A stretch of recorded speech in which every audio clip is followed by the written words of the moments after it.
हिसार शहर की एक लेबर कॉलोनी में एक नाबालिग के साथ यौन उत्पीड़न का मामला सामने आया है। बताया जा रहा है कि इस मामले में नाबालिग बच्ची की शादी उसके परिजनों ने कर दी थी और इसके कारण वो गर्भवती भी हो गई है।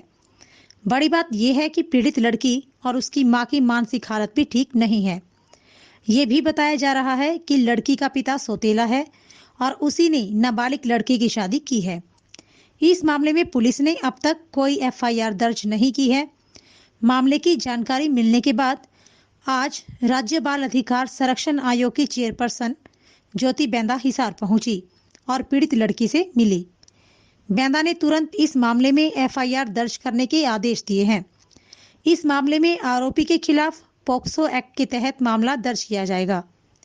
पत्रकारों से बातचीत में ज्योति बेंदा ने कहा कि नाबालिगों के खिलाफ यौन शोषण के मामलों में 90% तक शोषण करने वाले लड़की के परिवार, रिश्तेदार, परिचित या पड़ोसी होते हैं। ऐसे मामलों को कम करने के लिए समाज में जागरूकता लाना जरूरी है। एक टेलीफोनिक सूचना मिली थी, किसी ने फ़ोन करके मुझे बताया था कि एक माइनर बच्ची है जिसकी शादी की जा रही है। उसके तहत फिर मैंने प्रोटेक्शन ऑफिसर को, जो चाइल्ड मैरिज प्रोहिबिशन ऑफिसर है, उनको सूचना दी और फिर मैं इसी विषय को लेकर के आज मेरा यहाँ आना हुआ। यहाँ आने के बाद पता चला कि बच्ची माइनर है। अभी तक उसका एज एविडेंस प्रॉपर नहीं मिला, लेकिन बच्ची माइनर है। 2004 का उसका बर्थ सर्टिफिकेट इन्होंने अभी आधार कार्ड दिखाया है। हम बाकी भी करेंगे। And unfortunately she is pregnant also. तो अभी हमने बच्ची प्रेग्नेंट है और प्रेगनेंसी विजिबल है, उसके अकॉर्डिंग कितना है ऐसा कोई मेडिकल एविडेंस नहीं है। पीएससी से अभी हम लोगों ने बुलाया है। तो बच्ची की अगर प्रेगनेंसी कंफर्म होती है तो उसको लेकर के पॉक्सो में भी एफआईआर रजिस्टर होगी, चाइल्ड मैरिज एक्ट में भी एफआईआर रजिस्टर होगी। एंड बच्ची को जो भी मेडिकल ट्रीटमेंट की ज़रूरत है, क्योंकि बच्ची मानसिक रूप से स्वस्थ नहीं लग रही है, इसके लिए मैंने साइन लैंग्वेज इंटरप्रेटर, जो भी बच्चे को स्पेशल एजुकेटर हैं, उनके थ्रू बच्ची की काउंसलिंग के निर्देश सीडब्ल्यूसी को दिए गए हैं। घर वालों का क्या कहना है, क्या इनको घटना की जानकारी थी? घर वाले अभी तो कुछ भी बताने से मुझे लगता है कि परहेज कर रहे हैं। किसी प्रकार की जानकारी हमें परिवार की तरफ से नहीं मिली है। इसमें जी आगामी क्या कार्रवाई होगी? इसमें अभी तुरंत एफआईआर रजिस्टर करके और बच्ची का जो डीएनओ होता है और जो भी आरोपी होगा उसको तुरंत गिरफ्तार किया जाएगा। इसीलिए बच्ची को स्पेशल काउंसलिंग किया है। अभी तक बच्ची हमें नहीं बता पा रही है कि आरोपी कौन है। क्या परिवार की तरफ से किसी के ऊपर शक जाहिर किया गया है? नहीं, परिवार के, मुझे लगता है कि परिवार कोई ऐसा सहयोग नहीं कर रहा, तो उसमें हमें समय लगेगा। परिवार की तरफ से कोई जानकारी नहीं दी जा रही है। क्या फिलहाल कहाँ भेजा जा रहा है? बच्ची की कन्वीनियंस के अकॉर्डिंग अगर वो कंफर्टेबल फील करेगी बच्ची, तो उसको फिर चाइल्ड केयर इंस्टीट्यूशन में भेजा जाएगा, क्योंकि उसकी मेडिकल स्थिति क्या है ये आज मेडिकल के बाद पता चलेगा। अगर उसकी मेडिकल स्थिति, फिजिकल स्थिति ठीक नहीं है तो उसको तुरंत शिफ्ट कर दिया जाएगा, चाहे वो हॉस्पिटल भेजना पड़े, चाहे वो चाइल्ड केयर इंस्टीट्यूशन भेजना पड़े। यहाँ पर इन परिस्थितियों में लग नहीं रहा कि ये यहाँ की परिस्थितियाँ बच्ची के रहने के लिए अनुकूल हैं। क्या परिवार वालों की तरफ से पहले कहीं मेडिकल कराया गया है? नहीं, किसी प्रकार का कोई कागज अभी उन्होंने बताया पड़ोस में, लेकिन मुझे लग रहा है कि परिवार सहयोग नहीं कर रहा है, तो उसको लेकर के भी सख्त कार्रवाई होगी। पॉक्सो में अगर पता चल गया तो मैंडेटरी रिपोर्टिंग के तहत भी तुरंत एफआईआर रजिस्टर होनी चाहिए थी। परिवार को जानकारी होते हुए भी नहीं उन लोगों ने एफआईआर रजिस्टर कराई, तो ये परिवार का मुझे लगता है कि कहीं ना कहीं उनके कॉपरेशन में कमी है। तो very soon we will take strict action against all the culprits.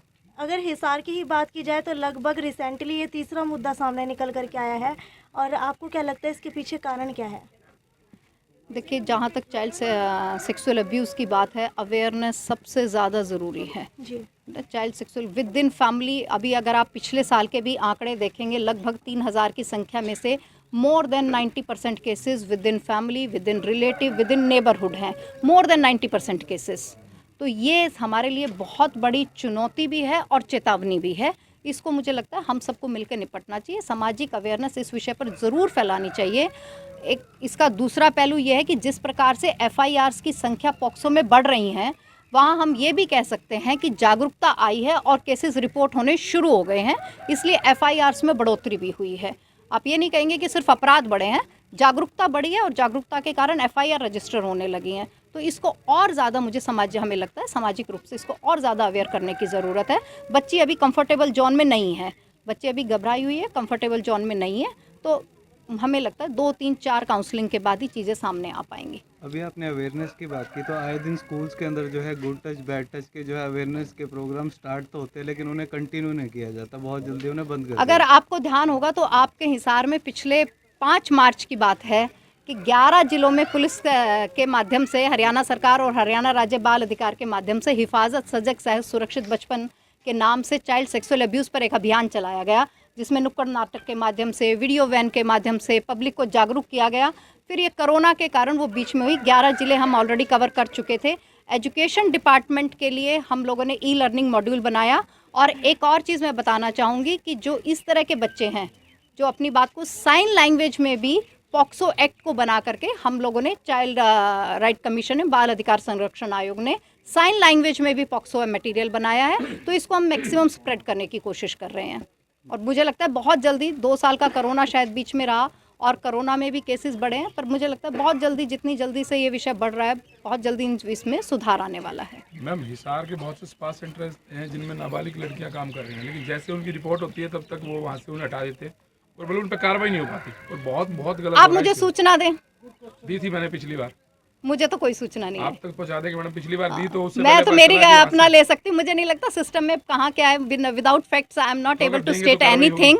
ना, let me know the things. आप एक भी शिकायत देंगे फिर कार्रवाई बताएंगे आपको। Thank you.